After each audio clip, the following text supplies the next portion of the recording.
Hello students, আমি Namita ma'am জ্ঞান জ্যোতি coaching সেন্টারের পক্ষ থেকে তোমাদের সকলকে জানাই আরো একবার স্বাগত। তো স্টুডেন্টস, আজকের ক্লাসে আমরা যে বিষয় নিয়ে আলোচনা করব তা হলো বৈদিক যুগের ধর্মীয় বিশ্বাস, যজ্ঞ ও দর্শনের রূপান্তর সম্পর্কে। তো চলো দেরি না করে আমরা আজকের আলোচনা শুরু করি। আচ্ছা, আলোচনা শুরু করার পূর্বে তোমাদের একটা ছোট্ট ইনফরমেশন দিয়ে রাখি যে তোমরা যারা যারা ভাবছো তোমরা এই সেমিস্টার আমাদের সাথে অনলাইনে যুক্ত হবে, তোমরা স্ক্রিনে দুটো নাম্বার দেখতে পাচ্ছ। এই দুটো নাম্বার হলো আমাদের জ্ঞান জ্যোতি কোচিং সেন্টারের অফিসিয়াল হেল্পলাইন নাম্বার। তো তোমরা এই দুটো নাম্বারের মধ্যে যে কোনো একটিতে যোগাযোগ করে আমাদের সাথে যুক্ত হতে পারো। এছাড়া তোমাদেরকে একটু কোর্স ডিটেলসটাও বলে রাখি যে তোমাদের যাদের যাদের মেজর কোর্স রয়েছে তোমাদের জন্য যে কোর্স ফিটা রাখা হয়েছে সেটা রাখা হয়েছে 1299 টাকা।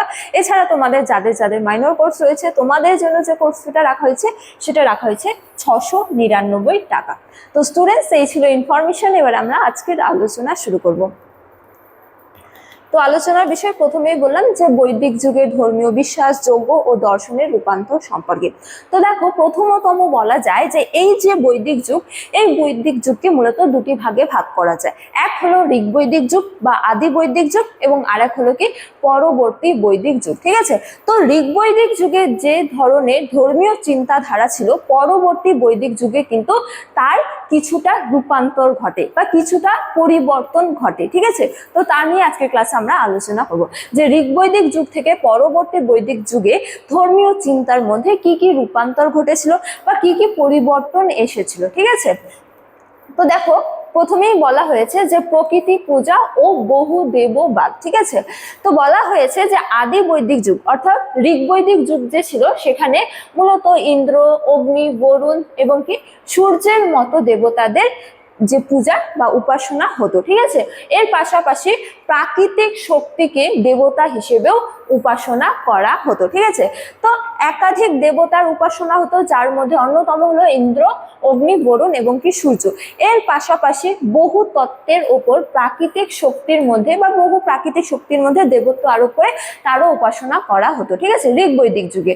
তারপরে দেখো বলা হয়েছে যে মহাজাগতিক শৃঙ্খলা, যে দেবতারা প্রাকৃতিক শক্তি এবং সামাজিক নীতি নিয়মের সংহতি রক্ষাকারী ছিলেন। ঠিক আছে, ঋগ বৈদিক যুগে। এছাড়াও বলা হয়েছে এরপরে পরবর্তী বৈদিক যুগে এর মধ্যে কি পরিবর্তন ঘটে, যে পরবর্তী বৈদিক যুগে এই যে ইন্দ্র, অগ্নি, বরুণ দেবতাদের প্রাধান্য ছিল তাদের প্রাধান্য লোপ পায়, এবং তাদের স্থানে যেমন দেখো বলা হয়েছে যে ইন্দ্র, বরুণের স্থান দখল করেন কে? ব্রহ্মা অর্থাৎ প্রজাপতি, এছাড়া কি বিষ্ণু আর কি রুদ্র।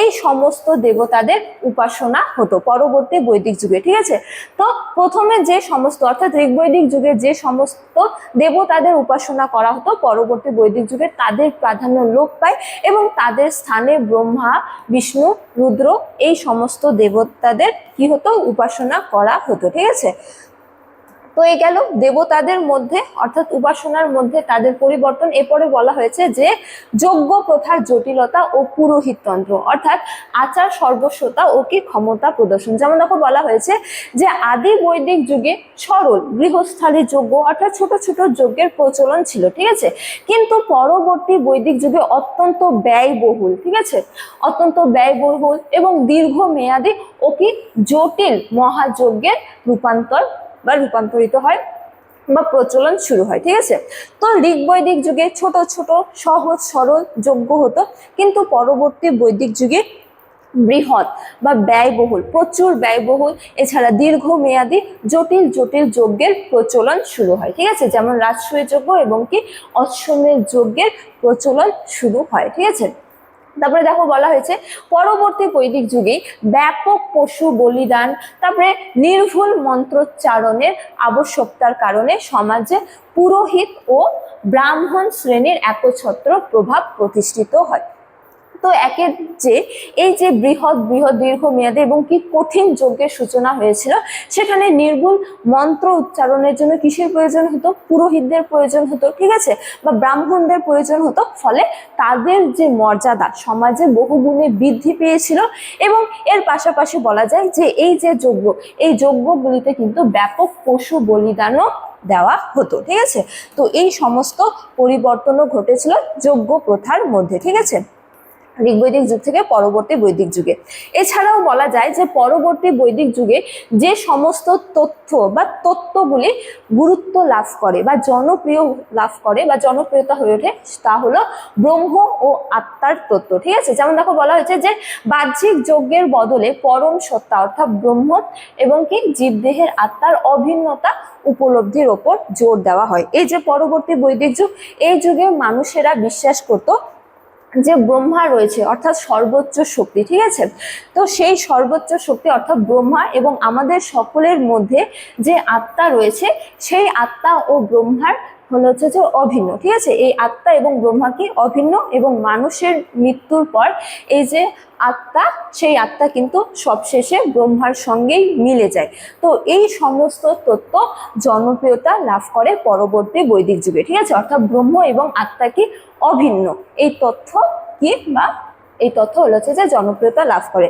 তারপরে দেখো দ্বিতীয়তম আরো যে তথ্য হলো হচ্ছে যে জনপ্রিয়তা লাভ করে তা হলো কর্মফল ও পূর্ণ জন্ম। ঠিক আছে, যেমন দেখো বলা হয়েছে যে মানুষের ভালো বা মন্দ কর্মকাণ্ডই তার বর্তমান ও কি ভবিষ্যৎ জন্ম নির্ধারণ করে। ঠিক আছে, অর্থাৎ কোনো মানুষ যদি ভালো কর্ম করে তাহলে সে ভালো ফল পাবে, এবং কোনো মানুষ যদি খারাপ কর্ম করে তাহলে সে খারাপ ফল ভোগ করবে, এবং তার এই কর্মই নির্ধারণ করবে যে তার পরবর্তী জন্ম কেমন হবে।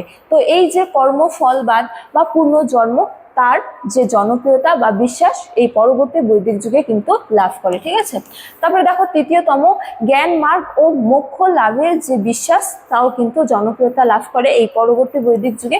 যেমন দেখো বলা হয়েছে যে আচার অনুষ্ঠানের স্থান দখল করে জ্ঞান মার্গ, যার মূল লক্ষ্য ছিল কি সংসার বন্ধ থেকে পরম মুক্তি ও কি মোক্ষ অর্জন করা। ঠিক আছে, তো জ্ঞান মার্গ এক্ষেত্রে বলা হতো যে সত্য উপলব্ধির মাধ্যমে কি হয় জ্ঞান অর্জন করা হয়, এবং এই জ্ঞান অর্জন করলে কি হয় মোক্ষ লাভ সম্ভব হয়।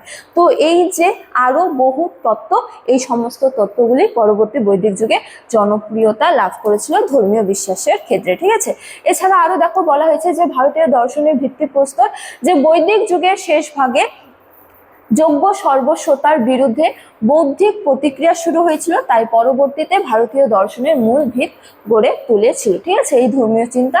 এছাড়াও বলা হয়েছে যে উপনিষদের এই জ্ঞান পরবর্তীতে বৌদ্ধ ধর্ম, জৈন ধর্ম এবং কি স্বরদর্শনের উদ্ভবে প্রধান অনুপ্রেরণা হিসেবে কাজ করেছিল। ঠিক আছে, অর্থাৎ ঋগ্বৈদিক ও পরবর্তী বৈদিক যুগের এই যে ধর্মীয় চিন্তা, এই ধর্মীয় চিন্তা কিন্তু পরবর্তীকালে বহু ধর্ম এবং ভারতীয় সমাজের ওপর গুরুত্ব বা বলা যায় যে গুরুত্বপূর্ণ প্রভাব ফেলেছিল।